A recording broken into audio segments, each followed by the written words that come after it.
వర్షం పడినప్పుడు చార్మినార్ వెళ్ళారంటే హలో మామ, ఈ రోజు అయితే హైదరాబాద్ లో ఉన్న ఓల్డ్ సిటీని అయితే ఎక్స్ప్లోర్ చేద్దాం, చూద్దాం. వచ్చేసింది. అంతకన్నా ముందు ఏదో ఒకటి తినాలి కదా, తినేసి అయితే బయలుదేరాం. హాస్టల్లో ఈ రోజు మనతో వచ్చే వీరులు వీళ్ళిద్దరు మాత్రమే. అలా మెట్రో ఎక్కేసి అయితే బయలుదేరాం మామ. ఎందుకే చెప్పడం మర్చిపోయా, మా వెనక వర్షం కూడా బయలుదేరింది. కనిపిస్తున్న నది పేరు అయితే మీరే చెప్పాలి మామ. మరి ఇప్పుడు ఇన్స్టాల్ ఎంతో ఫేమస్ అవుతున్న సలోవా కాంప్లెక్స్ కూడా చూసి అయితే బయలుదేరాం. అంతలోనే ఆటో ఎక్కి ఓల్డ్ సిటీకి అయితే వచ్చేసాం మామ. ఈ ఓల్డ్ సిటీలో ఫస్ట్ చూడాల్సిన ప్లేస్ వచ్చేసి చార్మినార్ మామ. ఈ చార్మినార్ ని అటు ఇటు మొత్తం కవర్ చేస్తూ షాపులు అయితే ఉంటాయి.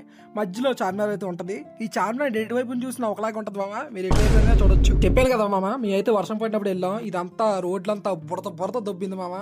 చిరాకు వచ్చేసింది అసలు చార్మినార్ కి వెళ్ళాలంటే మాకు. అలా చార్మినార్ బ్యాక్ సైడ్ ఉన్న మకా మసీద్ లోకి అయితే వెళ్ళిపోయాం మామ. ఈ మకా మసీద్ వచ్చేసి 400 years లో నుంచో ఎప్పటి నుంచో ఉన్న ఒక ఓల్డ్ మసీద్ మామ. ఇది వచ్చేసి చూసే కదా మామ, ఆ వాటర్ లోకి వచ్చేసి లెగ్స్ అయితే పెట్టకూడదు, లోపలికి బయట నుంచే కడుక్కోవాలి. మసీద్ లో నుంచి వ్యూ అయితే బ్యాక్ సైడ్ అయితే చార్మినార్ ఉంటుంది, అండ్ రైట్ సైడ్ వచ్చేసి లాడ్ బజార్ అయితే ఉంటది మామ. అదే చార్మినార్ ముందు ఉన్న బజార్. ఈ ప్లేస్ లో పౌరాలు ఉన్నాయి కదా మామ, వర్షం పడకపోతే చాలా ఎక్కువ ఉంటాయి ఆ ప్లేస్ లో. అలా ఓల్డ్ సిటీ అయితే చూసేసాం మొత్తం. ఓల్డ్ సిటీ అంటే మొత్తం ఓల్డ్ గానే ఉంటుంది. రైనీ సీజన్ అంటేనే రైన్స్ వచ్చే సీజన్ కాబట్టి దయచేసి వర్షం పడినప్పుడు అయితే చార్మినార్ అయితే ఎవరు వెళ్ళొద్దు మామ. ఇదైతే నా విన్నపం. ఓకే మరి ఉంటా, బాయ్. ఇవాళకంతే.